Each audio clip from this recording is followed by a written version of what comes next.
ఈ బడ్జెట్ గడిచిన సంవత్సరాల కాలంగా పర్యాటక రంగంలో తీసుకొస్తున్నటువంటి విప్లవాత్మకమైనటువంటి మార్పులకి ఒక రూపం ఇచ్చే విధంగా ఈ బడ్జెట్ ఉంది.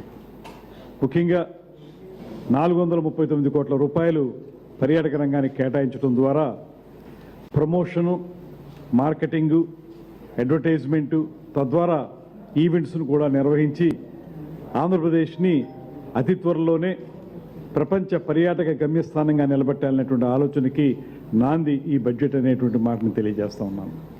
ఇప్పటికే మీకు తెలుసు, ఈ కూటమి ప్రభుత్వం అధికారంలోకి రాగానే 2024-29కి గాను ఒక ప్రత్యేకమైనటువంటి పర్యాటక పాలసీ తీసుకురావడం, దాంతోపాటు ముఖ్యమంత్రి గారు ప్రత్యేకమైన శ్రద్ధ తీసుకుని పర్యాటక రంగానికి పారిశ్రామిక హోదాని కల్పించడం, తద్వారా మేము పర్యాటక శాఖ ద్వారా అనేక రోడ్డు షోస్ నిర్వహించి అనేక చోట్ల నిర్వహించి పెట్టుబడులను ఆకర్షించడం.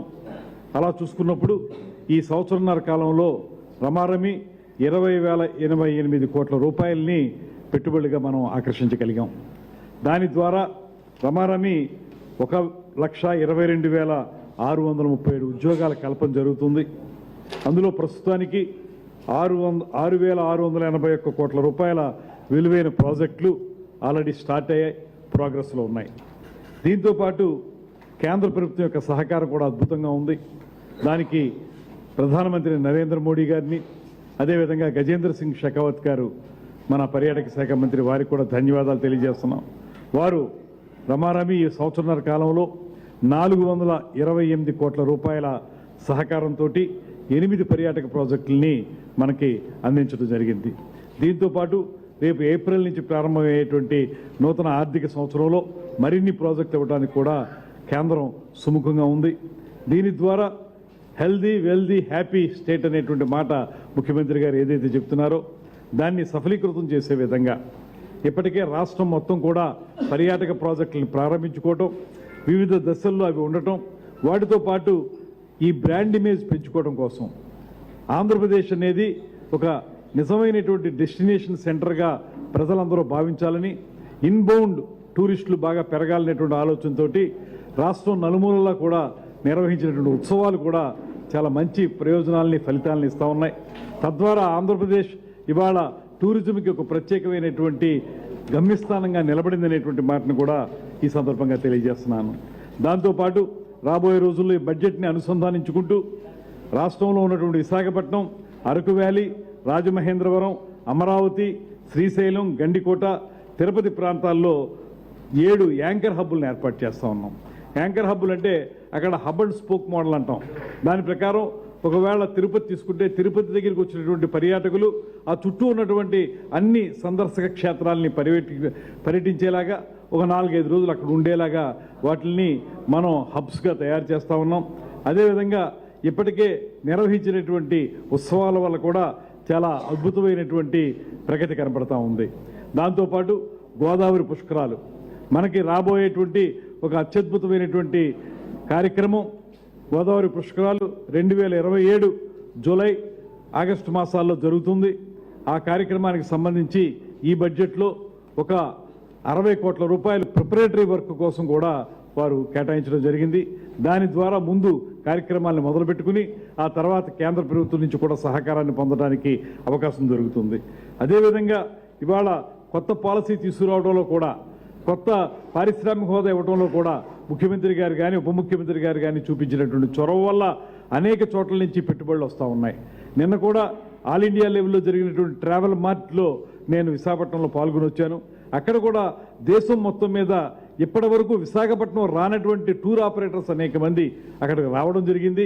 రమారమి బయట నుంచి వచ్చిన వాళ్ళు 600 మంది టూర్ ఆపరేటర్లు ఉన్నారు. మన స్థానికంగా ఆంధ్రప్రదేశ్లో ఉన్నటువంటి 86 మందితో పాటు మొత్తం ఇంచుమించుగా 700 మంది టూర్ ఆపరేటర్లు నేను విశాఖపట్నం రావడం జరిగింది. వారందరూ చెప్పేది ఒకటే మాట, ఈ సంవత్సరంన్నర కాలంలో ఒక అద్భుతమైనటువంటి దృశ్యం ఆవిష్కరించబడింది కనుక మేమందరూ కూడా రావడం జరుగుతుంది. రాబోయే రోజుల్లో మరింతగా ఇన్బౌండ్ టూరిజం పెంచడానికి మేము కృషి చేస్తామనేటువంటి మాట తెలియజేస్తున్నారు.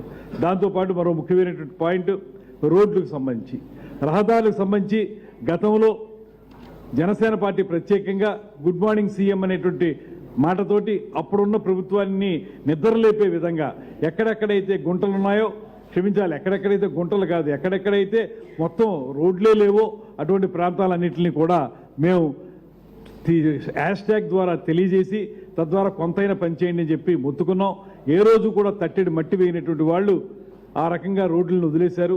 ఇవాళ మన కూటమి ప్రభుత్వం అధికారంలోకి రాగానే ముఖ్యమంత్రి గారు పాట్ హోల్ ఫిల్లింగ్ అనేటువంటి కార్యక్రమాన్ని చేపట్టడంతో పాటు అనేక రహదారుల్ని ఇవాళ బాగు చేసుకోవడం, ముఖ్యంగా ఉప ముఖ్యమంత్రి గారి నేతృత్వంలో ఎన్ఆర్ఈజీఎస్ తరఫున రాష్ట్రంలో గ్రామీణ లింక్ రోడ్లన్నింటినీ కూడా అద్భుతంగా రూపొందించుకోవడం, ఇవాళ కొత్తగా బడ్జెట్లో కూడా 2,499 కోట్ల రూపాయలతోటి పెద్ద అమౌంట్ 6,036 కిలోమీటర్ల వరకు కూడా రహదారుల్ని అభివృద్ధి చేయాలని ఈ బడ్జెట్లో పొందుపరచడం జరిగింది.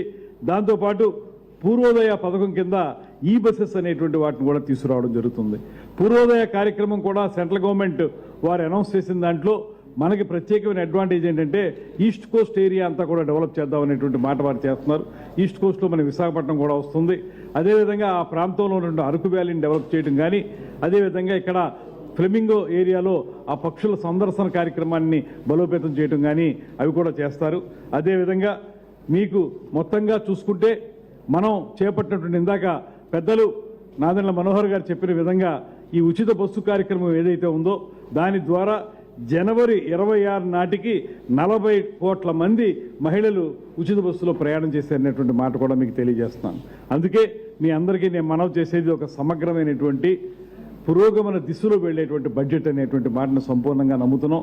రాబోయే 2-3 సంవత్సరాల కాలంలో ముఖ్యమంత్రి గారు కోరిన విధంగా 50,000 రూములు వచ్చే విధంగా ఒక్క హోటల్స్, రిసార్ట్స్ మాత్రమే కాకుండా wellness centres, adventure activities, water sports, అదేవిధంగా ఎకో టూరిజం, వీటికి సంబంధించిన అన్ని రకాల కార్యక్రమాలని చేపట్టడం ద్వారా ఆంధ్రప్రదేశ్ని ప్రపంచ పర్యాటక గమ్యస్థానంగా నిలబెట్టడానికి ఈ బడ్జెట్ మాకు ఎంతగానో ఊతమిస్తుందనేటువంటి మాటని సందర్భంగా తెలియజేసుకుంటూ సెలవు తీసుకుంటున్నాను. Thank you.